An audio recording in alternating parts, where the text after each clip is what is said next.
So now we will see table styling properties in CSS. So guys, basically the look of the HTML table can be greatly improved with the help of CSS properties, and this we are going to check with the help of examples as well. So we are going to perform certain tasks. So as you can see, these are the tasks that we are going to perform in order to understand the CSS properties of the HTML table more clearly. So guys, first of all, we are going to create a table with the border and a padding for better readability. So what we are going to do is, I'll move to the VS Code over here, and simply we are going to remove the previous lines of code that we had written in the HTML file as well as the CSS file over here. We are going to define the table in this case inside the body tag, and inside this table we are going to have the first row which is going to have the headers over here. So guys, inside the tr tags in this case we will have the table header tag, that is the th tag, and we are going to define the simple headers, that is column 1 up to column 4. So guys, basically over here we have defined the column 2, column 3 and column 4 as well. So guys, in this way inside the first row of the table we can define the table headers for the HTML table. Now guys, after this first row we are going to go to the second row, and this time we are going to use the td tag which defines the table data, which is going to say row 1 and column 1 in this case. Similarly we will go up to column 4, and similarly we will have another row. So in this case simply I am going to copy these lines of code and paste it over here. I am going to update all the rows, and the columns will be from 1 up to 4. So guys, let me just save this file now and try reloading this page on the browser to see how the HTML table looks like. So as you can see, the table headers are getting displayed over here from column 1 up to column 4 in this case, and below them we have the table data as well for row 1 and row 2 in this case. Now guys, this particular table is not looking that great because we are not having any background colors or the borders as well. So let us apply the borders first of all. So basically we will be defining the CSS properties inside the style.css. Now guys, over here simply we can say the table tag. You can also use the ID or the class name that you have provided to the table in your web page, and then over here inside the curly braces. So guys, basically we are going to define the border for the table. So let me just save this file now and try reloading this page once again on the browser. So as you can see, this particular border is getting displayed for the table. Now guys, we also want the borders to be displayed inside of the table for all the td tags as well. So what we can do is, if we want the same border to be implemented to the multiple tags, we have already defined the table tag, we want to also define the td tag over here. So simply we can provide a comma and provide another tag in this case. So guys, always remember, if you want to apply the same CSS property to multiple tags, in this case you can provide all the tags which are separated by commas and then implement your CSS properties.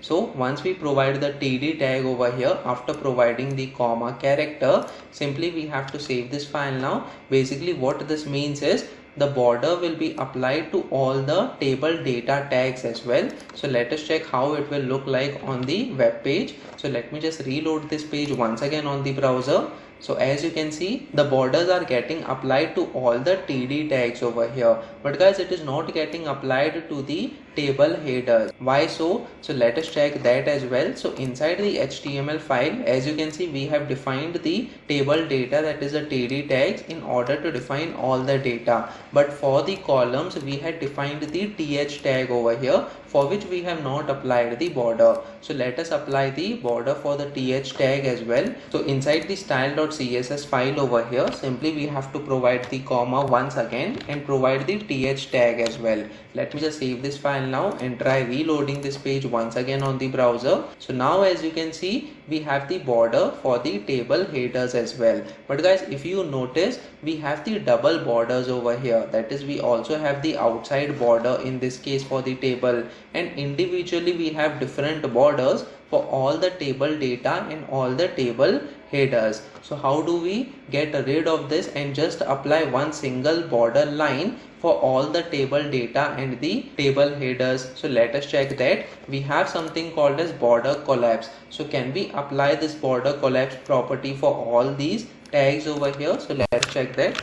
So basically we are going to provide border, collapse, and in this case we are going to use the collapse value. So let me just save this file now and try reloading this page once again on the browser. So now as you can see, there are no double borders in this case, and a single line is getting displayed for all the table headers and the table data cells over here for the HTML table. Now guys, apart from this, we can also provide the padding for better readability. So what we will do is, for all these table data and the table headers, we will provide the 5 pixels padding so that there is certain spacing between the border and the content of the table data. So in this case, simply we are padding property with the 5 pixel value. So let me just save this file now and try reloading this page once again on the browser. So as you can see, we have the 5 pixels, and now the table is looking more readable in this case. Now guys, let us move to another task. We need to provide the green background color for the table headers with the white text over here. So let us apply this as well. Now in this case, we want the background color to be applied only to the th tag in this case. So what we can do is, we can say tr tag over here, and inside the tr tag specifically we want to apply the CSS property for the th tag. So we can say tr tag first of all, followed by the space character and then th tag. So guys, in case you want to go to the child element over here, first of all we say the tr tag, which is the parent tag for this th tag, which is the child tag. Then you can provide the space character in between them. Also we can have the table tag over here before the tr tag, in order to make it more clear how this particular parent and child relationship works. So after this we are going to have the curly braces, and then inside this we are going color, which will be of the value green color in this case. And apart from this, we will also have the white text color so that it goes better with the green background color, and the value will be white in this case. Let me just save this file now and try reloading this page once again on the browser. So now as you can see, we only have the green color for the table header in this case. That's because we have specified that inside the table we need to go to the table row which is having the th tag over here. And if we simply change this th tag to td tag, so basically all the td tags, meaning this particular rows, will have the green color and not the th tags in this case. So let us check that as well. So I'll save this file now and try reloading this page once again on the browser. So as you can see, there is no background color for the table headers over here, but all the table data, that is the td tags, are having the background color of green. So guys, in this way you can use the parent child relationship, and simply you are going to go in that particular sequence. You can also use the id of the table or the class name of the table by using the hash character or the dot character respectively, in order to apply the different CSS properties. So guys, let us move to the th tag over here so that we apply the background color to only the headers of the table.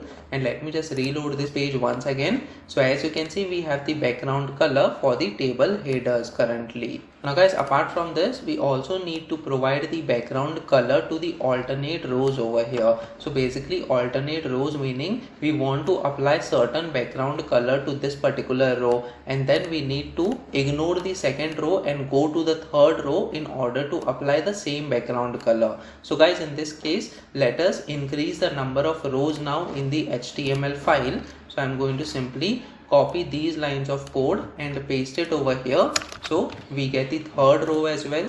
So I'll update it, and again we are going to have the fourth row as well over here. So we are going to update the content of the fourth row, and let us say we have another row in this case. So simply I'm going to paste the code once again. So as you can see, total of 5 rows we have defined inside the HTML table.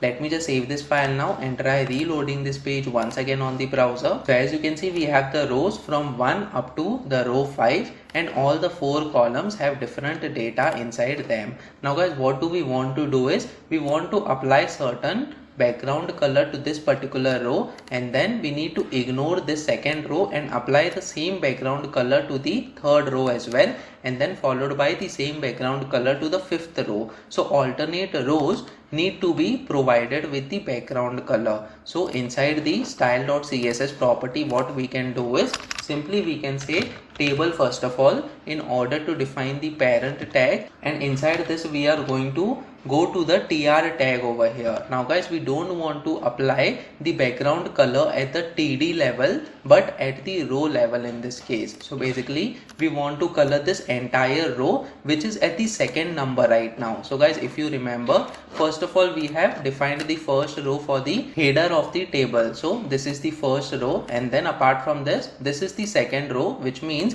it is the even number row, and then we have the third row which we want to ignore, and then this is the fourth row which is the even row. So guys, over here we need to define something called as nth child. So guys, how do we do that? So we provide the tr tag followed by colon, and then we have something called as nth child over here. So as you can see, VS Code is suggesting us this particular option, so we are going to use this, and inside this nth child parenthesis we can define the number of the child that we want to define. So guys, basically we want all the even number of child in this case, because we are going to apply the background color to these even number of rows. So this is the second row, and then we have the fourth row, and then we have the sixth row over here. So guys, let us use this particular even keyword, and inside these curly braces we are going to say the background color property. So we are going to define the normal CSS properties inside this after we have used this particular selector. So guys, this is one of the important selectors when you are going to use the tables or any other HTML elements and you want to navigate to a particular child of a parent tag over here, in which case table is the parent tag and tr is the child tag, and from this child tag we are selecting one of the child tags in this case, and specifically we are selecting the even number of children. So guys, basically we have the background color over here, and let's say we have a shade of gray color that we want to display as the background color. So simply we are going to define this particular color, that is a shade of the gray color. Let me just save this file now and try reloading this page once again on the browser. So now as you can see, we have the background colors getting displayed to all the alternate rows. Specifically the even number of rows are getting the background colors being implemented over here. So guys, in this way we can provide the CSS properties for the alternate rows inside the table. Now guys, let us move to the next task.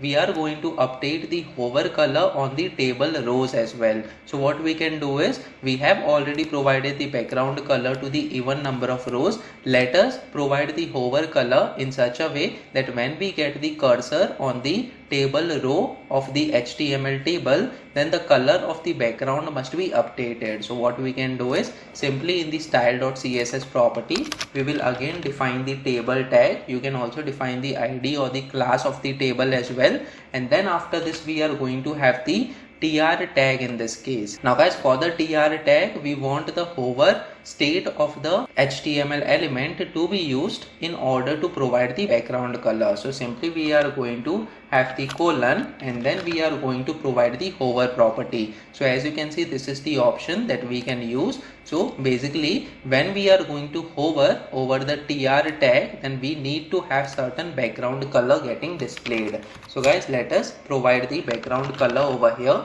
So in this case, let us say we want the background color to be aqua. So basically we are going to provide this particular value. So the meaning of this is, whenever we are going to get the cursor to any row of the table, then the background color of that particular row will be updated to aqua. So let me just save this file now and try reloading this page once again on the browser. So now if we get the cursor, as you can see, the color is getting updated to aqua color. So for the entire row of the table, the color is getting updated. So guys, in this way you can provide your own CSS properties on the HTML table based on your requirements. Comment in the comment section below whether you have learned something out of this video. Please make sure that you like this video so that it reaches to more people, and subscribe to this channel so that you get the notifications on upcoming videos as well. The next video that we are going to talk about is display property in CSS. So stay tuned.